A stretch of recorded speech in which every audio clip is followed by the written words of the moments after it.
Welcome to the session guys, my name is Shubham Suryavanshi और इस particular video में हम BEE बेसिक इलेक्ट्रिकल इंजीनियरिंग का प्रिपरेशन स्ट्रैटेजी देखने वाले हैं 2024 पैटर्न के लिए।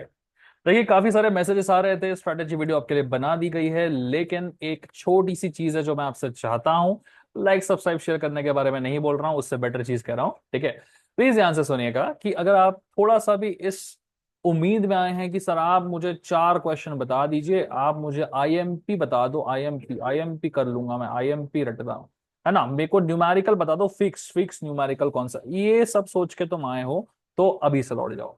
बिकॉज BEE जो है वो बिल्कुल भी रट्टाफिकेशन करने वाला सब्जेक्ट नहीं है। अगर आप रटने की कोशिश करेंगे तो जो पिछले सेमेस्टर में तुम्हारे बैकलॉग वाले फ्रेंड्स बैठे हुए हैं वैसा ही हाल होगा तुम्हारा।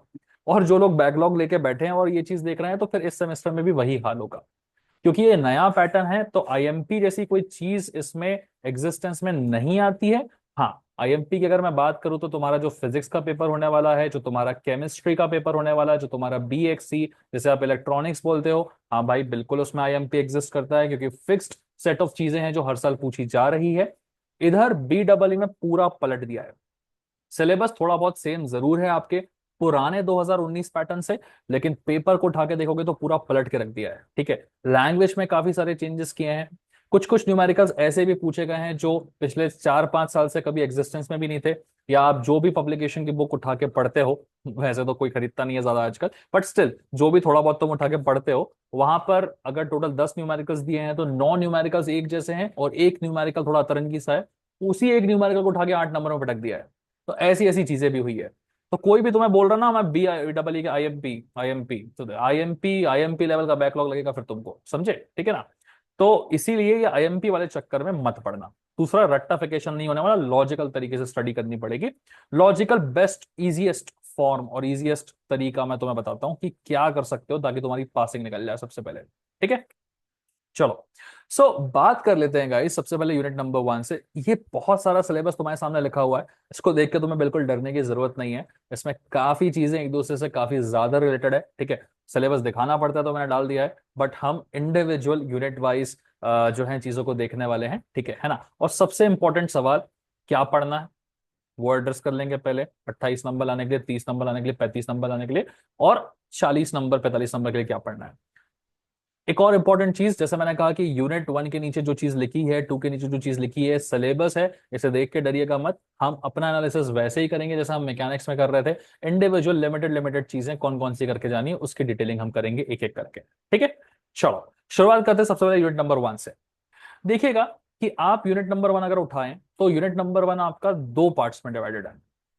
पहला पार्ट है जो आपके एलिमेंट्री सिस्टम्स को एक्सेस करता है, और दूसरा पार्ट जो है वो आपके डीसी सर्किट्स को एक्सेस करता है। ठीक है, सो डीसी सर्किट के बारे में कुछ चीजें हो गई, आपके एलिमेंट्री सिस्टम्स के बारे में एक चीजें हो गई, है ना। ये दोनों पार्ट्स एक दूसरे से बिल्कुल भी रिलेटेबल नहीं है ना। बिकॉज ये दोनों एक दूसरे से बिल्कुल भी रिलेटेबल नहीं है, तो थोड़ी हमारी लक अच्छी है यहां पर। ठीक है, आपको क्या करना है ना, आप इसमें से थोड़ा बहुत थेरेटिकल पार्ट कर सकते हैं, थोड़ा बहुत न्यूमेरिकल पार्ट कर सकते हैं, स्मार्ट तरीके से 14 नंबर लेके आ सकते हैं। आपकी हर एक यूनिट जो है वो 14-14 मार्क्स की है।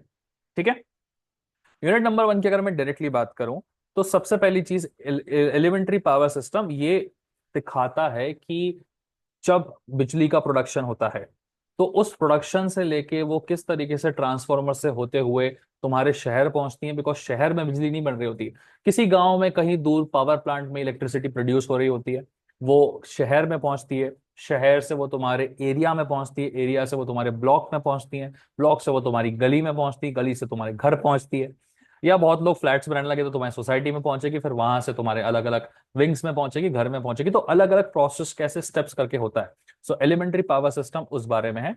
बहुत ही this is the easiest thing guys. ठीक है, तो मैं एक चीज और बताऊंगा कि कुछ कुछ यूनिट्स बहुत ज्यादा इजी है, कुछ कुछ यूनिट के कुछ कुछ पार्ट्स बहुत ज्यादा इजी है।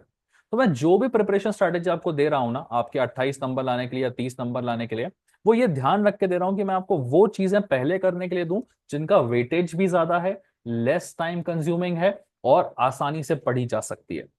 तो ये उनमें से एक है जो 6 नंबर लाके देगा आपको। इसके अलावा आपका एलिमेंट्री सिस्टम में कुछ भी और एग्जिस्ट नहीं करता है, तो there is a high possibility कि ये क्वेश्चन आपका हर बार रिपीट हो। ठीक है, नाउ थ्योरी जो है वो एलिमेंट्री सिस्टम्स में खत्म नहीं हो जाती है। आपका जो डीसी सर्किट है उसमें भी एक थ्योरेटिकल पार्ट होता है। तो डीसी सर्किट का जो थ्योरेटिकल पार्ट है वो इस बारे में है कि आप इलेक्ट्रिकल नेटवर्क्स को किस किस तरीके से क्लासिफाई कर सकते हैं। ठीक है। और डीसी सर्किट का जो न्यूमेरिकल पार्ट है वो इन तीनों पे बेस्ड है। तीन वेराइटी ऑफ न्यूमेरिकल्स आपके पास है। तो हम क्या करेंगे, इस वाले की अगर मैं बात करूं तो this is also considered to be very easy, है ना। आराम से अगर एक बार भी आप इस चीज को पढ़ लोगे ना कि पैसिव एक्टिव क्या होता है, बायलेटरल यूनिलैटरल क्या होता है ना। एग्जाम्पल दूं तो बायलेटरल मतलब डबल डायरेक्शन, यूनिलैटरल मतलब एक डायरेक्शन, इतना इजी होता है। छोटी छोटी चीज लिखने के नंबर मिल जाते हैं तुमको, है ना। This is also very easy. तो आप इस वाले थ्योरेटिकल पार्ट को भी करके जाएंगे। अगर मैं उठा के देखूं न्यूमेरिकल्स वाला पार्ट, तो तीन वैरायटी है आपके पास में न्यूमेरिकल्स की, है ना। उस तीन वैरायटी में आपका किरचॉफ और सुपरपोजिशन सबसे फेवरेट है यूनिवर्सिटी का। अगर आप इन दोनों को कर लेते हैं तो आपको फिर रेजिस्टेंस बेस्ड जो न्यूमेरिकल्स होते हैं, रेजिस्टेंस बेस्ड न्यूमेरिकल्स में बहुत चीजें आ जाती हैं। आपके स्टार डेल्टा कनेक्शन के न्यूमेरिकल्स भी आ जाते हैं, और स्टार डेल्टा कनेक्शन की थ्योरी भी आ जाती है। इसका एक बहुत ही इंपॉर्टेंट सा डेरिवेशन है जो हर एक फैकल्टी रिकमेंड करता है कि भाई कुछ करना है तो स्टार डेल्टा करके जाइए। तो मैं एक बहुत इंपॉर्टेंट बात बता रहा हूँ, स्टार डेल्टा का सक्सेस रेट एकदम ही बेकार है। अभी 2019 पैटर्न के लोगों की रेवोल्यूशन की मार्कशीट्स आई थी, मैंने उसमें देखा जिस जिसने स्टार डेल्टा किया उसका नंबर काट लिया गया है। तो ऐसा नहीं है कि यूनिवर्सिटी को नफरत है स्टार डेल्टा से। प्रॉब्लम यह है कि उसके डेरिवेशंस इतने कॉम्प्लिकेटेड हैं, इतने ज्यादा ऊपर नीचे हो रहे हैं कि कहीं पर भी गलती से एक जगह R1 की जगह अगर तुमने R12 लिख दिया, है ना, या R12 जो तुम्हें लिखना था तुमने R23 लिख दिया, सिर्फ छोटी सी भी गलती कर दी ना, तो एंड में तुम्हारा जो प्रूफ होता है ना कि हैंस प्रूफ, वो प्रूव नहीं होता। वो प्रूव नहीं होता तो डेरिवेशन पूरा काट दिया जाता है ना। तो पहले तो यहाँ की मेहनत, उसके बाद में एक छोटी सी गलती और स्टार डेल्टा तुम्हारा खत्म। तो जबरदस्ती की मेहनत है गाइस। जितना मेहनत तुम्हें स्टार डेल्टा के डेरिवेशंस को सीखने में लगेगा, उतनी ही मेहनत में तुम क्या करोगे, किरचॉफ और सुपरपोजिशन दोनों सीख जाओगे। ठीक है, सही जगह से पढ़ोगे तो, राइट, है ना। तो ये चीज है गाइस। तो हमें क्या करना है, थ्योरेटिकल पार्ट में this is very very easy, this is also very very easy, numerical part में these two are very very easy. हम इतना करके जाएंगे तो पूरे पूरे 14 मार्क्स जो है वो यूनिट नंबर 1 से हमारे आ जाएंगे। अब उठा के हम इसे अपने पिछले सेमेस्टर में पूछे गए क्वेश्चन पेपर में भी डाल देते हैं। एक बात बता दूं, बहुत जगह ऐसा चल रहा था कि सर BEE का जो है वो पैटर्न जो है वो चेंज हो चुका है, जैसा पिछले बार आपसे पूछा गया था वैसा अब नहीं पूछा जाने वाला, एक अलग सा पैटर्न घूम रहा है।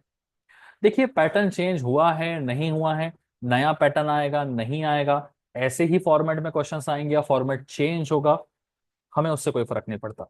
हम जो स्ट्रेटेजी बनाते हैं वो हमेशा एक फुल प्रूफ स्ट्रेटेजी होती है। ये एक ऐसी स्ट्रेटेजी होती है जो किसी भी पैटर्न में वर्क करेगी। पैटर्न कोई भी हो फर्क नहीं पड़ता, हमारी फुल प्रूफ स्ट्रेटेजी है। तो फुल प्रूफ स्ट्रेटेजी क्या बोलती है कि आप ये वाला कर लीजिए, बहुत ही इजीएस्ट चीज है, ये वाला कर लीजिए, बहुत ही इजीएस्ट चीज है, किरचॉफ और सुपरपोजिशन की न्यूमेरिकल कर लीजिए, बहुत आसान होता है। ठीक है। जिसको नहीं आता है किरचॉफ सुपरपोजिशन, एक बार मेरा वीडियो देख के देखिएगा, पूरा बन जाएगा आपको। ठीक है, एकदम चुटकियों का खेल है। 14 मार्क्स यूनिट नंबर 1 से कहीं नहीं जा रहे हैं आपके। ओके, चलिए, अगर आप एनालिसिस थोड़ा और देखना चाहते हैं तो यहाँ देखिए। अगर हम एलिमेंट्री सिस्टम्स के बारे में पढ़ के गए होते तो अटेम्प्ट एनी 1 में हमारा जो फर्स्ट वाला पार्ट है एलिमेंट्री पावर सिस्टम को लेके वो लिख लेते, 6 नंबर मिल जाते। किरचॉफ और सुपरपोजिशन दोनों पढ़ के जा रहे हैं, तो हमें यहाँ पर किरचॉफ का मिल रहा है, यहाँ पर सुपरपोजिशन मिल रहा है। दोनों में से मैं पर्सनली फील करता हूँ कि बहुत लोगों को किरचॉफ इजी लगता है, बट मुझे सुपरपोजिशन भी काफी इजी ही लगता है। ठीक है ना। तो आपके ऊपर चॉइस है, दोनों में से जो चाहे आप कर सकते हैं। लेकिन कोई ना कोई तुम्हें अतरंगी इंसान आके बोलेगा कि भाई दो दो क्यों कर रहा है, या तो तू किरचॉफ करके जा या तो तू सुपरपोजिशन करके जा, दोनों क्यों कर रहा है, दो दो तो दिख रहे हैं। मत सुन भाई उसकी बात। ठीक है, किरचॉफ करने के बाद हार्डली तुम्हें 1 घंटा एक्स्ट्रा और लगेगा सुपरपोजिशन करने के लिए, बिकॉज एक और तीसरी वैरायटी है स्टार डेल्टा के न्यूमेरिकल की। तो स्टार डेल्टा का न्यूमेरिकल और किरचॉफ का न्यूमेरिकल आ गया तो फंस जाओगे। या स्टार डेल्टा और सुपरपोजिशन पूछ लिया उसने और किरचॉफ नहीं पूछा तो, क्योंकि न्यूमेरिकल तो 3 है ना, उसने पिछले सेमेस्टर में 2 पूछे हैं, तो इन 3 में से वो कोई भी 2 पूछ सकता है। तो मान लो तुम सिर्फ किरचॉफ पढ़ के गए और उसने सुपरपोजिशन और स्टार डेल्टा पूछ लिया, अभी अभी क्या, तो किसी और की मत सुनो। 3 में से कोई 2 करने होते हैं तो वो 2 बेस्ट हैं, किरचॉफ एंड सुपरपोजिशन, बिकॉज एक दूसरे से रिलेटेड भी है। कोई किरचॉफ पढ़ लेगा तो सुपरपोजिशन उसके लिए इजी हो जाता है। समझ में आ गया। इतनी तैयारी हमें रख के जानी है, 14 मार्क्स पूरे पूरे आ जाएंगे, one of the easiest unit है ये। ठीक है। तो पहले सवाल का मैंने आपको जवाब दे दिया इस पर्टिकुलर यूनिट में से। वो सवाल था आपका कि सर बताइए कितना पढ़ना है, तो कितना पढ़ना है मैं तुम्हें बता चुका हूँ। अब अगर तुम्हें ये देखना है कि ये चीज आपको कहाँ से पढ़नी है, तो सिर्फ 2 या 3 वीडियोस देख के तुम अगर निकालना चाहते हो इस पर्टिकुलर चीज को, तो आओ तुम्हें दिखाते हैं कहाँ से पढ़ना है। ठीक है। सो बेस्ट जगह गाइज, एकदम बेस्ट वाला रिसोर्स तो मैं बताता हूँ, अपनी वेबसाइट है यार। ठीक है, डिस्क्रिप्शन में लिंक है। वेबसाइट से बेटर बोलूंगा मैं कि आपके वीडियो के डिस्क्रिप्शन में मेरे एप्लीकेशन का लिंक है, क्लिक करिए, वहां पर आ जाइए और प्लीज देख लीजिए। 2024 पैटर्न का कोर्स है। ठीक है। अभी परचेस करने की बात नहीं कर रहा हूं मैं तुम्हें बता रहा हूँ कि अवेलेबिलिटी क्या है। ठीक है ना। सो 2019 लिखा रहेगा, 24 लिखा रहेगा, तुम 24 में क्लिक करना। ये ऐप में करना, वेबसाइट वेबसाइट में मत जाओ। ठीक है, ऐप इज वेरी स्मूथ, वहां पे बेटर काम होता है। ठीक है, प्राइसिंग वाइजिंग लिखी रहती है बेस्ट। तुम ये मनी बैक गारंटी वारंटी कुछ लिखा रहता है, मैं सबसे पहले तो आके इसी को रिमूव करता हूँ। ठीक है ना। तुम यार अच्छे से पढ़ाई करोगे, 600 रुपए का कोर्स मिल जाएगा तुमको। छोड़ो उस चीज को, कंटेंट में आके देखो इंपॉर्टेंट बात क्या पढ़ना है, क्योंकि घूम फिर के तुम जब आओगे तो वो पढ़ा होना चाहिए तुम्हें, right. Elementary power system is one of the easiest thing. आप पहले वीडियो में जाएं। ठीक है, इंट्रोडक्शन है, थोड़ा ज्ञान व्यान दिया हुआ है इसमें, देखना चाहो देख सकते हो, स्किप मारना स्किप मार सकते हो। डेफिनेशंस एंड रेजिस्टेंस के न्यूमेरिकल्स मैंने करा रखे हैं। तुम्हें रेजिस्टेंस के न्यूमेरिकल्स करने की जरूरत नहीं है। तुम सिर्फ फर्स्ट वीडियो देखोगे जो कि 28 मिनट का है। इस 28 मिनट के वीडियो में तुम्हारा आराम से यहाँ पे जो एलिमेंट्री पावर सिस्टम है, जो तुम्हें 6 नंबर निकाल के देने वाला है, वो निकल जाएगा तुम्हारा। समझे। और उसके बाद जो बाकी का सब कुछ है उसे छोड़ दीजिएगा। ये पहली वाली जो पीडीएफ दिख रही है, ये पीडीएफ फिलहाल यहाँ पे लॉक दिख रही है, वहां क्लिक करोगे तो कुछ पीडीएफ ओपन भी है, तो सैंपल के लिए मैंने रखा हुआ है। तुम एप्लीकेशन डाउनलोड करके फ्री पीडीएफ भी एक्सेस कर सकते हो। काफी सारी पीडीएफ इसमें फ्री हैं, जिन्हें तुम्हें देख के थोड़ा सा आइडिया मिल जाएगा कि सिस्टम वर्क कैसे कर रहा है। ठीक है ना।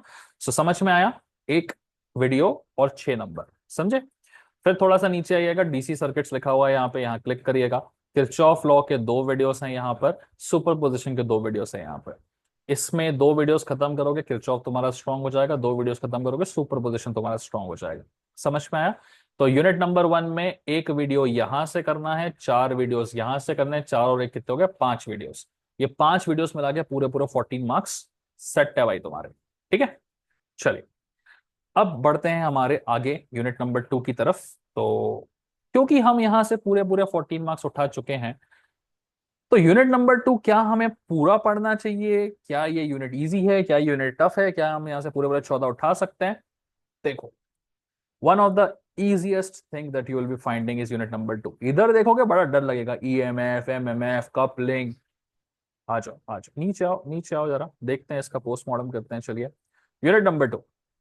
यूनिट नंबर 2 में अगर आप ध्यान से देखें तो अगेन इसको मैंने 2 पार्ट में डिवाइड किया है, एक आपका थ्योरेटिकल पार्ट, दूसरा आपका न्यूमेरिकल बेस्ड पार्ट।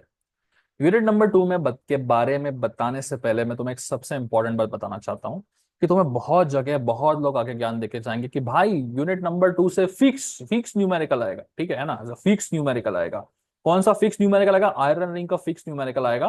तो तू कुछ मत पढ़, तू कुछ मत पढ़, तू फिक्स आयरन रिंग का न्यूमेरिकल करके जा। तो बोला भाई ठीक है। तुम उठाओगे कहीं से आयरन रिंग का न्यूमेरिकल करना, ये है तुम्हारा आयरन रिंग का न्यूमेरिकल, सबसे ऊपर जो दिख रहा है ना तुम्हें, ये दिस इज की आयरन रिंग का न्यूमेरिकल। ठीक है ना। नाउ द थिंग इज कि तुम डायरेक्ट घुस गए ना आयरन रिंग का न्यूमेरिकल पढ़ने के लिए, तुम रटते रह जाओगे, ये तुमसे नहीं होने वाला। क्योंकि आयरन रिंग के न्यूमेरिकल को सॉल्व करने में जो भी फॉर्मूलाज की जरूरत पड़ती है, सबसे पहले तो उन फॉर्मूलाज में तुम्हारा म्यू यूज होता है, तुम्हारी परमिएबिलिटी यूज होती है, अलग अलग चीजें, एल यूज होता है, रिलक्टेंस होता है। तो रिलक्टेंस क्या है, परमिएबिलिटी क्या होती है, एयर गैप क्या होता है, उसका रेजिस्टेंस कैसे निकाला जाता है, इलेक्ट्रिकल सर्किट क्या होता है, मैग्नेटिक सर्किट क्या होता है। बिकॉज ये आयरन रिंग का मतलब ये नहीं कि खाली एक रिंग लगा दिया उस रिंग का न्यूमेरिकल सॉल्व करना है। नहीं भाई, आयरन रिंग का न्यूमेरिकल सॉल्व करना मतलब तुम्हें परमिएबिलिटी का अंदाजा होना चाहिए, फ्लक्स का अंदाजा होना चाहिए, तुम्हें एयर गैप का अंदाजा होना चाहिए, तुम्हें रिलक्टेंस का अंदाजा होना चाहिए, तुम्हें ये सारा ज्ञान पता होना चाहिए। बिना इस सारे ज्ञान के तुम पागल जैसे अगर घुस गए ना iron ring iron ring iron ring, iron ring हो जाएगा तुम्हारा। ठीक है। नेक्स्ट, फिर बोलेगा कोई कि आयरन रिंग नहीं करना, देखो एक काम कर, सेल्फ इंडक्टेंस म्यूचुअल इंडक्टेंस का न्यूमेरिकल आता है, उसको उठा के कर ले। अगेन, अगर तुम्हें फ्लक्स नहीं पता है, फ्लक्स नहीं पता है तो तुम नंबर ऑफ टर्न्स किस तरीके से वर्क कर रहे हैं उसके बारे में नहीं जान पाओगे। उसे नहीं जान पाओगे तो फिर इसके फॉर्मूलाज के बारे में नहीं जान पाओगे। फॉर्मूलाज के बारे में नहीं जान पाओगे तो ये न्यूमेरिकल में जो भी भाषा लिखी है उस भाषा को ही नहीं समझ पाओगे तुम। ये रिलेटिव परमेबिलिटी की जो वैल्यू दे रखी है 1500, ये काम की है भी या नहीं भी है? ठीक है, या उसने ऐसी दे रखी है? इस टाइप के कंफ्यूजन हो रहे होंगे तुमको। सो मेरा आपसे एक कहना है कि जो भी बंदा आपसे बोल रहा है ना कि भाई एकदम पैटर्न में दिखा है, पैटर्न में कि फिक्स आयरन रिंग का न्यूमेरिकल आने वाला है, ऐसा नहीं है कि वो फैकल्टी तुमसे गलत बोल रहा है, वो फैकल्टी तुमसे सही बोल रहा है। बट उसके साथ साथ एज अ स्टूडेंट तुम्हें ये समझना पड़ेगा कि आयरन रिंग का न्यूमेरिकल आ तो रहा है, बट उसको करने के लिए जो ज्ञान चाहिए है वो ज्ञान कहाँ से मिलेगा। उस ज्ञान के लिए तुम्हें उसकी थ्योरी पढ़नी पड़ेगी। तो मैं एक आपको शब्द बोलने वाला हूं, इस शब्द को प्लीज ध्यान से देखिएगा और सुनिएगा। शब्द है आपका रिलेटेबिलिटी। अब इस रिलेटेबिलिटी का मतलब क्या होता है? कुछ कुछ यूनिट्स हैं आपके जिसमें हर एक चीज आपकी एक दूसरे से पूरी तरह रिलेटेबल है, और कुछ कुछ यूनिट्स हैं आपके जहां पे एक दूसरे से चीजें बिल्कुल भी रिलेटेबल नहीं है। जैसे आपका पिछला वाला यूनिट था, यूनिट नंबर 1, जहां पर आपका एलिमेंट्री सिस्टम जो आपको 6 नंबर दे रहा है, वो कहीं से कहीं तक आपके डीसी सर्किट का जो न्यूमेरिकल वाला पार्ट है उससे रिलेटेड बिल्कुल भी नहीं है। तो अगर आप चाहें तो इस पूरे पार्ट को छोड़ के एलिमेंट्री सिस्टम के पीछे भाग सकते हैं, आपको दिक्कत नहीं होगी, या फिर अगर आप इसको छोड़ के डायरेक्टली यहां भाग सकते हैं, आपको दिक्कत नहीं होगी। मतलब इसका ज्ञान इसके लिए जरूरी नहीं है, इसका ज्ञान इसके लिए जरूरी नहीं है। लेकिन अगर आप सेकेंड यूनिट की बात करें तो यहां पर बचाई हुई हर एक चीज का ज्ञान आपको इनको सॉल्व करने के लिए जरूरी है। समझ में आया? ठीक है। तो अगर इनको सॉल्व करना ही है तो यहां से ज्ञान उठाना पड़ेगा, मतलब हमें ये सारी चीजें जो हैं वो पढ़ के जानी पड़ेगी ना। अगली, कैसे कैटेगराइज करेंगे आप इसको कि आप ये यूनिट आपके लिए इजी है या यूनिट आपके लिए टफ है? तो मैं इस यूनिट को one of the easiest unit बुलाता हूँ गाइस। बिकॉज सबसे अच्छा फायदा क्या होता है कि अगर आप एक बार समझ जाएं कि यार आपका मैग्नेटिक सर्किट क्या होता है, ठीक है, और मैग्नेटिक सर्किट के साथ साथ आपका इलेक्ट्रिकल सर्किट क्या होता है, और मैग्नेटिक और इलेक्ट्रिक सर्किट एक दूसरे से रिलेटेड कैसे हैं, 10 मिनट या 15 मिनट लगता है इस चीज को समझने में। द मोमेंट यू अंडरस्टैंड कि magnetic circuit electric circuit related कैसे हैं, ठीक है ना, और इलेक्ट्रिक सर्किट के फॉर्मूलाज कैसे मैग्नेटिक सर्किट में यूज किए जा सकते हैं या उन्हें रिलेट किए जा सकते हैं, the moment you understand this thing ना, आपका जो थ्योरेटिकल पार्ट है उसका, जिसमें आपको कंपैरिजन करना होता है इलेक्ट्रिकल एंड मैग्नेटिक सर्किट्स के बीच में, जिसमें आपको क्या करना होता है, एनर्जी स्टोर्ड का डेरिवेशन करना होता है, कोएफिशिएंट ऑफ कपलिंग का डेरिवेशन करना होता है, ये सारी चीजें आपको एक साथ समझ में आ जाती है। और इस रिलेशन की वजह से आपको जो बेसिक टर्म्स हैं, जैसे एमएमएफ क्या होता है, सिर्फ इंडक्टेंस क्या होता है, आप इन सब चीजों के बारे में भी पढ़ेंगे। ठीक है, ये चीजें भी आपको आगे समझ में आने लगेगी, और आयरन रिंग का न्यूमेरिकल जो है वो ऑटोमेटिकली आपसे बनने लगेगा। बिकॉज यहाँ थ्योरी में जो चीजें पढ़ते हैं उन्हीं थ्योरी को एग्जैक्टली यहाँ पे फॉर्मूलाज के फॉर्म में लिखा जाता है। मैंने कहा ना, रिलेटिबिलिटी। ठीक है, तो अच्छी बात भी है, एक बुरी बात भी है। बुरी बात क्या है कि कोई आपको ज्ञान देके चला गया कि आयरन रिंग का न्यूमेरिकल आता है, आप वही करके जाना भाई करके, तुम बस वही करके गए तो तुम्हारा गया। ये बुरी बात है, क्योंकि बिना इस ऊपर के ज्ञान के ये नीचे का न्यूमेरिकल होगा नहीं। अच्छी बात क्या है, अगर एक बार ऊपर का ज्ञान ले लिया तो फिर numerical will be a piece of cake for you. ठीक है, चलिए। नाउ एक चीज और बता देता हूं मैं आपको कि इस पर्टिकुलर यूनिट में प्रॉब्लम ये है कि लोगों को जब बुक्स या कोई नोट्स वगैरह दिए जाते हैं तो वहां पे जो सिलेबस है वो बहुत ज्यादा डिटेल में दिया हुआ है। आप किसी भी नोट्स को उठा लें, उस वजह से बहुत प्रॉब्लम होती है। मैं आपको एक छोटी सी चीज बताता हूँ इस यूनिट के बारे में जो आपको बहुत अच्छे से समझ में आएगी। कि आप अगर इसका सिलेबस उठा के देखें तो आपको बहुत सारा कंटेंट इलेक्ट्रिकल सर्किट का मिल रहा है, बहुत सारा content mechanical circuit magnetic circuit का मिल रहा है। आप बोलोगे इसका डर इसका इसका इसका इसका क्या मुझे ये सारी चीजें की रट के जानी है डेफिनेशंस? बिल्कुल नहीं मेरे दोस्त। तुम्हें बस ये समझना है कि फ्लक्स क्या होता है। तुमने ये समझ लिया तो ये चार डेरिवेशन चार डेफिनेशंस तुम्हारे हाथ में है। तुमको अगर रेजिस्टेंस समझ में आता तो ये डेफिनेशन तुम्हारे हाथ में है। तुमको अगर बेसिक कंडक्टिविटी समझ में आती है तो फिर परमिएबिलिटी तुम्हारे हाथ में है। ठीक है, सब एक दूसरे से रिलेटेड है। तुमको अगर ओम्स लॉ आता है तो तुम मैग्नेटिक सर्किट का कोई भी फॉर्मूला लिख पाओगे। सो जैसे मैंने कहा ना, रिलेटेबिलिटी बहुत ज्यादा है। तो लोग कई बार इसे अलग तरीके से पढ़ते हैं, इसे अलग तरीके से पढ़ते हैं, दोनों एक दूसरे को रिलेट करके नहीं पढ़ते हैं। The moment you understand and relate these two things, ये यूनिट सबसे इजीएस्ट यूनिट बन जाता है, और मात्र 1 से 1.5 घंटे का काम है इन चीजों को पढ़ के थोड़ा सा समझना। वो इन्वेस्ट कर दिया तुमने तो this will become the easiest unit for you guys. Okay, तो आगे जाके देखिएगा, आपको आयरन रिंग बताई जाती है। आयरन रिंग में जो कंसेप्ट है वो यही सोलेनोइडल कंसेप्ट है, सोलेनोइड को घुमा दिया है और आयरन रिंग बना दी गई है। ठीक है ना? तो स्ट्रेट सोलेनोइड से तुम्हारे इंडक्टेंस के क्वेश्चन आते हैं, और इसके अलावा जो घुमा दोगे सोलेनोइड को तो आयरन रिंग बन जाती है, उससे आयरन रिंग के क्वेश्चन आते हैं। तो दोनों न्यूमेरिकल्स भी एक दूसरे से डिफरेंट नहीं है। और एक बात बताऊं तुम्हें, आगे जाके तुम्हें एक काम और करना है। क्या? तुम अगर यूनिट नंबर 4 को उठा के देखोगे ना मेरे दोस्त, 5 को, तो यूनिट नंबर 5 में तुम्हें ट्रांसफॉर्मर सबसे इजीएस्ट पार्ट होता है। ठीक है, ये मोटर्स नहीं, ट्रांसफॉर्मर इजीएस्ट पार्ट होता है। इसका न्यूमेरिकल भी तुमसे आसानी से बन जाता है। क्यों? क्योंकि तुमने यूनिट नंबर 2 में इंडक्टेंस पे पढ़ाई की है। जो इंडक्टेंस है उसी का ही कंसेप्ट किसी एक फॉर्म में तुम्हारा ट्रांसफॉर्मर से रिलेट हो रहा होता है। तो सेकंड यूनिट इसलिए बहुत ज्यादा जरूरी है, बिकॉज इसका ज्ञान ले लिया तो ट्रांसफॉर्मर का न्यूमेरिकल भी चुटकियों में होने लगेगा। दैट इज अनदर रीजन कि मैं सेकंड यूनिट बोल रहा हूँ। पूरी यूनिट कंप्लीट करके, यानी इसमें से कुछ भी नहीं छोड़ना है। पूरी यूनिट का मतलब क्या है कि तुम्हें ये एक दो और ये तीन चीजें पता होनी है। अगर मैं इसे कैटेगराइज करना चाहूँ इजी डिफिकल्टी के टर्म्स में, सो this is considered very very easy. ठीक है, this is easy, this is also easy. Numerical में आयरन रिंग का जो न्यूमेरिकल होता है उसे मैं बहुत इजी नहीं बोलूंगा, मैं उसे मॉडरेट लेवल का न्यूमेरिकल बोलूंगा, बिकॉज थोड़ा सा प्रैक्टिस रिक्वायर्ड है। और इसको मैं थोड़ा सा मॉडरेट से लेके टफ बोल सकता हूँ, बिकॉज कभी कभी इसके फॉर्मूलाज जो हैं वो तुरंत याद नहीं आते और थोड़े से कंफ्यूजिंग हो जाते हैं। ठीक है ना? ओके, बट अगर आपने थोड़ी प्रैक्टिस की है तो ये भी उतना प्रॉब्लमेटिक होगा नहीं आपके लिए। ओके, बहुत ज्यादा इजी है। कई बार क्या होता है ना, लोग जब थ्योरी थोड़ी सेल्फ इंडक्टेंस की अच्छे से पढ़ते हैं ना, तो न्यूमेरिकल उनसे ऑटोमेटिकली बनने लगता है। ओके, इसका फॉर्मूला याद किया तो इसका फॉर्मूला ऑटोमेटिकली याद हो जाता है। ठीक है, तो अपने आप में ये बहुत कोई ज्यादा टफ नहीं है, थोड़ी सी मेहनत जरूर डिमांड करता है। ठीक है, ये हो गई कितना पढ़ना है वाली बात। ठीक है, तो ये तीन चीजें आप पढ़ के जाइएगा, comparison, energy stored in magnetic field, coefficient of coupling. आगे बढ़ने से पहले एक इंपॉर्टेंट बात बता रहा हूँ कि यूनिवर्सिटी जो है ना वो बिल्कुल मजे लेने के चक्कर में आ गई तुम्हारे। बताऊं कैसे? यहाँ देखो क्या लिखा है, तुमने क्या पढ़ा है, energy stored in a magnetic field. लेकिन यहाँ क्या लिखा है, define self inductance and derive an expression of energy stored in inductor coil in terms of self inductance. आधे से ज्यादा स्टूडेंट को ये समझ में नहीं आया है कि यार इंडक्टर कॉइल, सेल्फ इंडक्टेंस, ये दोनों शब्द मिलके यही बताते हैं कि हमें मैग्नेटिक फील्ड की एनर्जी निकालनी है। समझे? तो बहुत लोग तो उसको स्किप मार के आ गए थे, कुछ लोगों ने पिछले सेमेस्टर में इसको प्रॉपर लिखा था। ठीक है, क्योंकि उनको समझ में आ गया था, क्योंकि उनको energy stored in magnetic field का छोटा सा डेरिवेशन था 3 लाइन का, वो आता था। ठीक है, तो सेल्फ इंडक्टेंस के टर्म्स में ही इसका फॉर्मूला आता है भाई। बेसिकली जो energy stored in magnetic field है ना, is equal to E is equal to minus L D I by D. L use होता है आपका। ठीक है, सो एल आपका होता है इंडक्टेंस। इंडक्टेंस का बेसिक डेफिनेशन जिसको पता है उसने इस क्वेश्चन को वैसे ही किया है जैसे आपको नॉर्मल तरीके से लिखना था। ये बस भाषा चेंज करके कंफ्यूज करने के लिए लाया गया था। तो मैं तुम्हें बोलता हूं ना कि जो बोल रहा है तुम्हें कि सिर्फ आयरन रिंग का न्यूमेरिकल करके जाओ भाई, मत करो वैसी चीजें।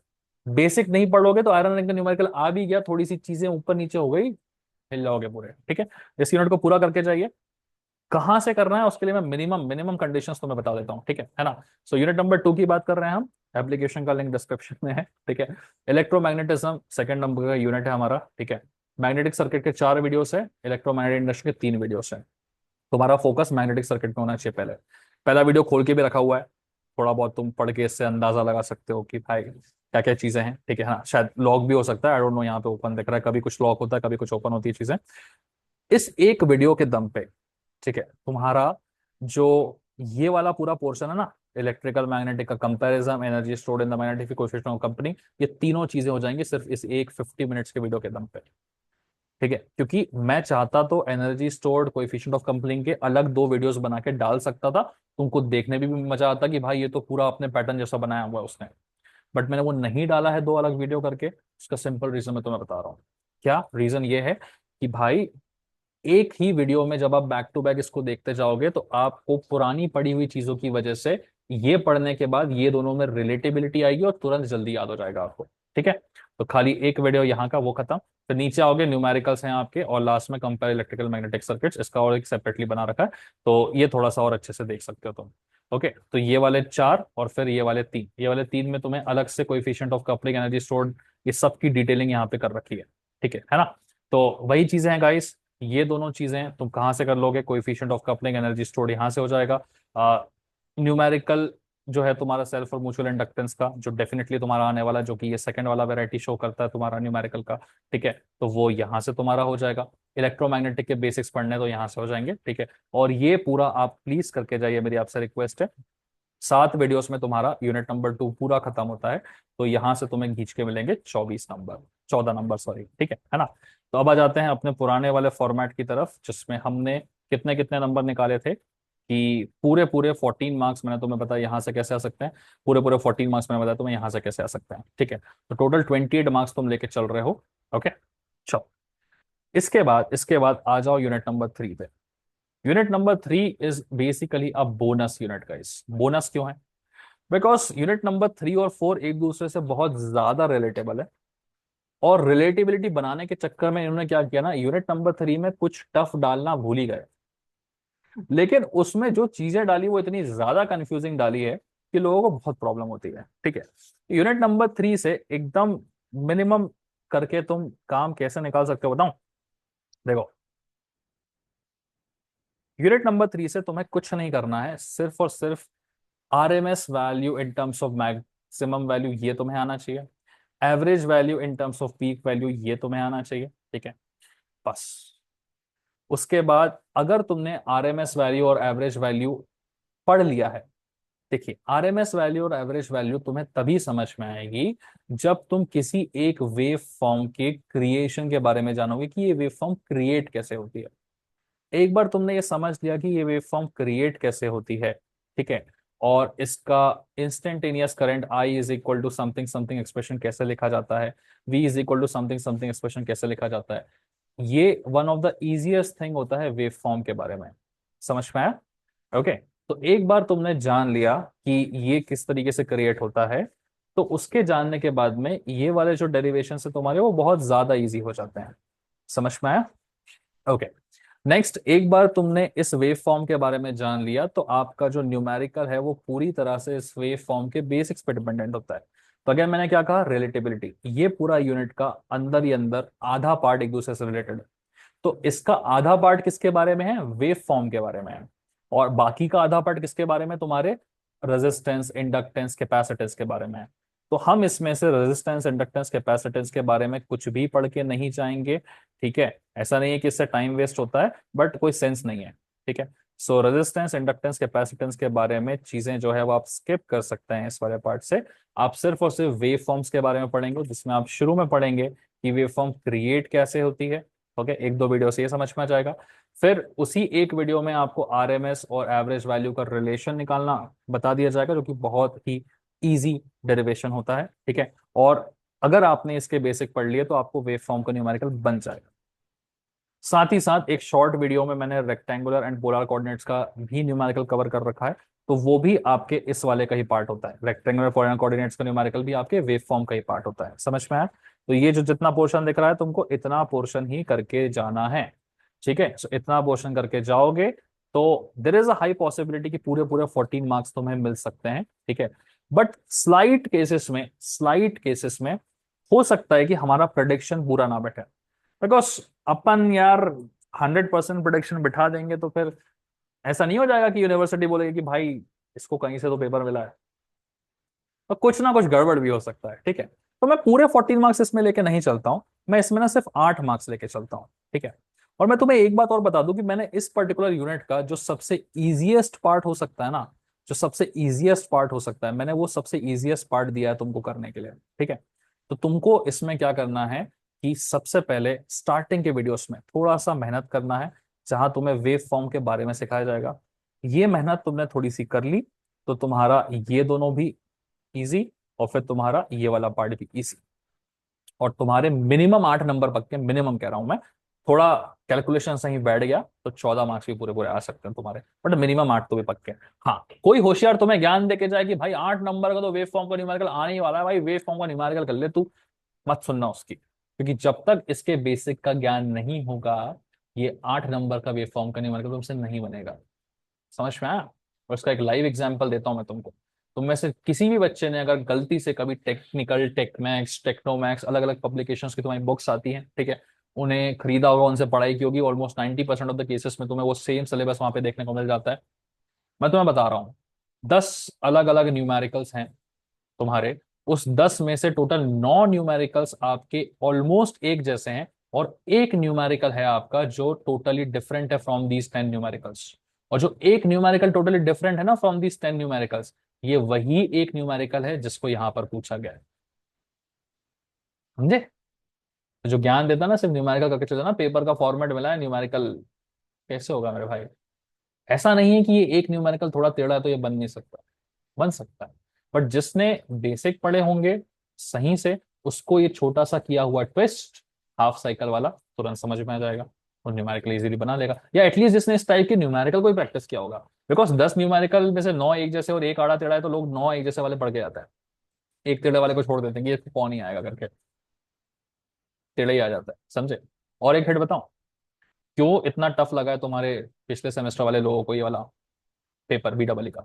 ये जो तुम न्यूमेरिकल लेकर आओ ना, ये भी वैसा ही है। चार पांच अलग अलग टाइप के न्यूमेरिकल है, लेकिन कोई भी ऐसा न्यूमेरिकल नहीं है जहां पे आपको इनके ऑपरेशंस जो है वो करके दिखाया गया हो।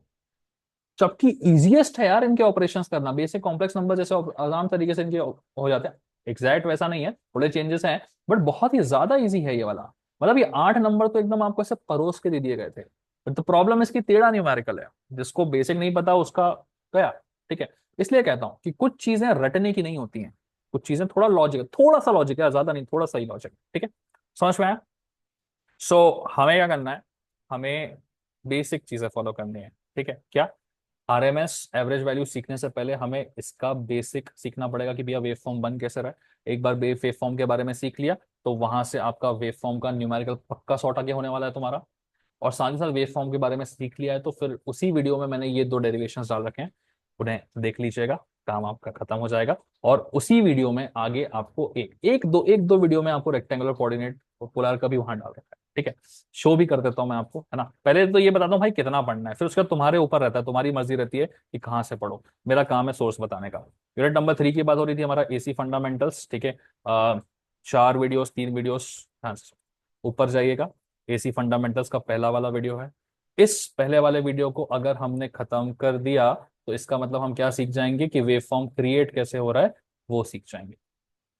उसके बाद उसके बाद एक बार ये फॉर्म क्रिएट कैसे हो रहा है वो सीख लिया, तो हमारा जो नीचे की तरफ दिख रहा है लेक्चर 4 AC वेव न्यूमेरिकल्स का, तो ये लेक्चर हम कंप्लीट कर लेंगे। तो क्या हो जाएगा हमारा, वो जो 8 नंबर का न्यूमेरिकल है वो हो जाएगा, एक वीडियो ये वाला और दूसरा वीडियो ये वाला।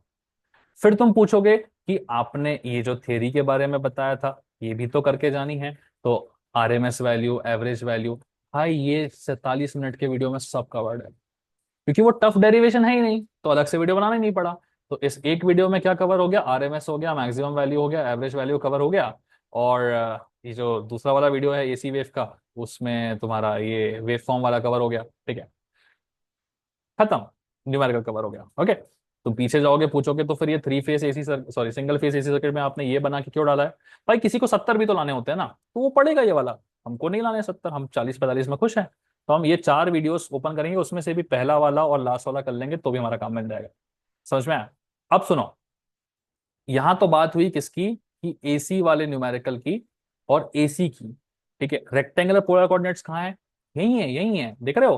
पहले वीडियो के बाद सेकंड वीडियो में गए रेक्टेंगुलर कोऑर्डिनेट्स, पोलर कोऑर्डिनेट्स, उसका न्यूमेरिकल यही अटैच्ड है। ये 16 मिनट का वीडियो, 16 + 50, एक सवा घंटे का वो वीडियो और 44 मिनट का ये वीडियो खत्म। ठीक है, कितने नंबर निकलेंगे यहाँ से, कितने नंबर निकलेंगे, मिनिमम निकलेंगे 8 नंबर तुम्हारे। ठीक है, मिनिमम निकलेंगे 8, हम 14 के पीछे नहीं भाग रहे, हम 8 के पीछे भाग रहे हैं। ठीक है, यहाँ पे बिकॉज 3 वीडियोस देख के अगर तुम 8 नंबर निकाल पा रहे हो तो I think it is the best thing, इससे बेटर नहीं हो सकता कुछ। ठीक है ना। तो अब जरा हम आपके आ, पीछे थोड़ा सा लेके चलते हैं आपको। 3 यूनिट हमने पढ़ा है, कितने नंबर आ गए देख लेते हैं, क्योंकि अगर पासिंग निकल गया तो फिर विदाई कर सकते हैं, है ना। यहाँ से पूरे 14 निकल रहे थे हमारे। ठीक है, कलर पसंद नहीं आया मेरे को। यहाँ से पूरे 14 निकल रहे थे, यहाँ से पूरे गारंटी के साथ 14 निकल रहे थे, यहाँ से 2 वीडियो करके 8 नंबर निकल रहे हैं। 14 दूनी 28, 28 और 8 कितने हो गए तुम्हारे, 36। तो 36 आउट ऑफ 70 हो चुका है। तो जो एकदम एक दिन पहले ये वीडियो देख रहा है कट टू कट, तुम तुरंत निकल जाओ, नहीं रुको, मत निकलो मत निकलो, क्योंकि अगली वाली चीज एक बहुत ईजी वाली है। यूनिट नंबर 4 खोलना भी मत, बिल्कुल मत खोलना। ठीक है, इतने कंफ्यूजन भरे पड़े, कुछ नहीं करने की जरूरत है यहाँ पे। ये करने के बाद तुम सीधे कहाँ कूदोगे, यूनिट नंबर 5 में, उसमें DC मोटर मत खोलना, 3 फेस इंडक्शन मोटर मत खोलना। तुम सीधे जाना तुम्हारे सबसे फेवरेट के पास, जो कि है तुम्हारा ट्रांसफॉर्मर। क्योंकि तुमने सेकंड यूनिट की पढ़ाई थोड़ी ठीक से कर रखी है, तुमको इंडक्शन इंडक्शन समझ में आता है, तो ट्रांसफॉर्मर समझने में तुम्हें दिक्कत नहीं जाएगी। बोलो हाँ, हाँ जी सर। ट्रांसफॉर्मर में 2 टाइप के न्यूमेरिकल्स आते हैं, एक नंबर ऑफ टर्न्स को लेके होता है, दूसरा एफिशिएंसी को लेके होता है। तो ये दोनों न्यूमेरिकल्स अगर हम कर लें तो मिनिमम कितने नंबर निकलेंगे, 8 नंबर निकलेंगे आपके यहाँ से। तो 36 ऑलरेडी लेके आ रहे थे, 36 + 8 कितना हो गया आपका, 44। तो 44 आउट ऑफ 70 की ये one of the best strategy है गाइस। ठीक है, तो जो मैंने बताया आप कर लीजिए, आपका 44 आउट ऑफ 70 निकल जाएगा। आप चाहें अपने रिसोर्सेज यूज कर सकते हैं, चाहे मेरा रिसोर्स यूज कर सकते हैं, डिस्क्रिप्शन में एप्लीकेशन का लिंक है, 600 रुपए का कोर्स है, डिस्काउंट चल रहा है, अभी 600 है, बाद में 700 800 भी हो सकता है। डिपेंड्स, अभी लेना है अभी ले सकते हो, बाद में लेना बाद में ले सकते हो, कुछ और फ्री रिसोर्सेज से पढ़ना है वहां से पढ़ाई कर सकते हो, तुम्हारे ऊपर है। ठीक है। एक बहुत इंपॉर्टेंट बात ट्रांसफॉर्मर्स को लेकर जो मैं बताना चाहता हूँ वो प्लीज ध्यान से सुनिएगा। देखिए ट्रांसफॉर्मर्स में आपको किसी ज्यादा ज्ञान की जरूरत नहीं है उसका न्यूमेरिकल करने के लिए। ठीक है। और just to reduce your efforts if you look at this, ठीक है, अगर आप थोड़ा सा जाके यूनिट नंबर 5 को सॉरी ओपन करेंगे तो मैंने यूनिट नंबर 5 में फोल्डर तो बनाए हैं यहाँ पे, माफ करना यार गलती हो गई। ठीक है।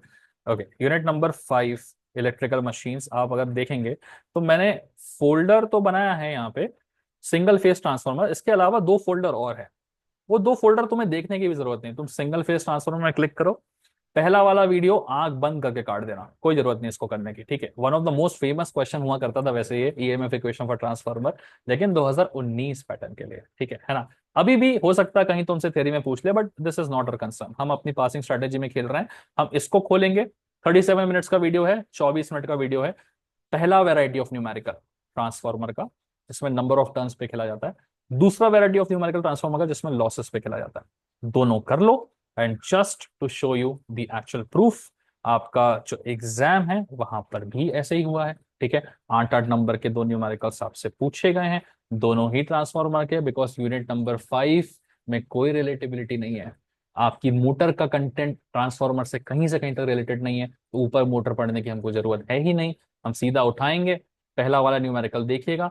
पहला वाला जो न्यूमेरिकल है आपका वो पूरी तरह किस पे बेस्ड है, it is finding the number of turns, जो मैं पहला वीडियो था। दूसरा वाला न्यूमेरिकल आपका जो है वो लॉसेस पे डिपेंडेंट है। एक एक वीडियो है 30-30 मिनट का, एक 30 का एक 24 मिनट का, निपटा दो। और एक बहुत बढ़िया चीज दिखाऊं तुम्हें, ठीक है, मतलब दिल खुश हो जाएगा। ठीक है। चलो एक सेकंड पॉज करता हूँ, दिखाता हूँ तुमको। ओके, इस न्यूमेरिकल को ध्यान से देखना। Calculate explain the working principle of a transformer, calculate the primary number of terms, full load. ठीक है। याद रखने के लिए बताता हूँ, 10 kVA 3300 220, 10 3300 220। ठीक है, यही पहचान होती है न्यूमेरिकल की। किसी को कुछ चेंज करना रहा तो वो इन तीनों में चेंजेस करेगा, बिकॉज 50 हर्ट्ज तो कॉमन फ्रीक्वेंसी होती है, और ईएमएफ पर टर्न में भी चेंज कर सकता है जो कि 10 वोल्ट है। ठीक है ना। सो 10 10 3300 220। ठीक है। आओ आओ आओ। ठीक है। ये वन ऑफ माय वीडियोस हैं जो मैंने क्रिएट कर रखे थे, ये वहां का है। ठीक है। यहाँ पे तीसरे या चौथे नंबर पे अगर तुम देखोगे, ठीक है, तो just to let you know कि यार how effective is the course. 10 kVA EMF per turn is 10 volt, 3300 volt, 220 volt. ठीक है। यही नंबर्स का आपको वहां पर भी चीजें मिलेंगी। ठीक है। Now this is just for you to understand the fact कि भाई मैं जो कंटेंट देता हूँ, ठीक है, दैट इज एकदम अप टू द मार्क, और जो कंटेंट देता हूँ एग्जैक्टली आता भी है ना। सो लास्ट में जस्ट टू समराइज एवरीथिंग, ठीक है, आपके कितने नंबर का कंटेंट पूरा हो रहा है, 44 नंबर का पूरा हो रहा है। लाइक सब्सक्राइब शेयर जरूर करिएगा गाइस, बहुत मेहनत से बनाया हुआ है ये सब कुछ। ठीक है। तो जो बताया वो यहाँ से करिएगा, कहीं से भी करिए, मेरे सोर्स किसी और के सोर्स से करिए, it is your call. 14 number यहाँ से निकलेंगे, 14 यहाँ से निकलेंगे, 8 यहाँ से निकलेंगे, इसको हम पूरा काट देंगे, इसको भी यहाँ से पूरा काट देंगे। हम ये वाला पार्ट करके जाएंगे जिसमें सिर्फ दो ही वीडियोस करने हैं, जैसे मैंने दिखाया आपको। अगर मेरा नहीं किसी और का कर रहे हो तो फिर वहां से देख लीजिएगा, नंबर ऑफ टर्न्स और लॉसेस पे एक एक दोनों ही वैरायटी पे न्यूमेरिकल्स हमारे कवर्ड होने चाहिए। ये दोनों कवर करके जाओगे 8 नंबर गारंटी मिलेगा। 14 दूनी 28, 28 और 8 36, 36 और 8 44 आउट ऑफ 70। अब इस सबके चक्कर में अगर शायद मेरा निशाना कहीं एक आधा जगह चूक गया होगा, तो भी तुम ज्यादा से ज्यादा 38 तक पहुंचोगे या 39 तक रहोगे, तुम उसके नीचे नहीं जाओगे। तुम 28 से सेफ हो पूरी तरह से, इनफैक्ट तुम 35 से भी सेफ ही हो। ठीक है ना। तो किसी को अगर सिर्फ और सिर्फ लेट्स से 4-5 नहीं सॉरी 6-7 नंबर ही मिले होंगे इन यूनिट टेस्ट में, तो भी तुम सेफ हो। ठीक है। हाँ, चिंता विंता करने की जरूरत नहीं है तुम्हें। Okay, so this is about B double E guys. So end करते हैं, लाइक सब्सक्राइब शेयर जरूर करिएगा। डिस्क्रिप्शन में एप्लीकेशन का लिंक है, वहां से कुछ उठा सकते हैं। And that's it, bye bye and take care guys.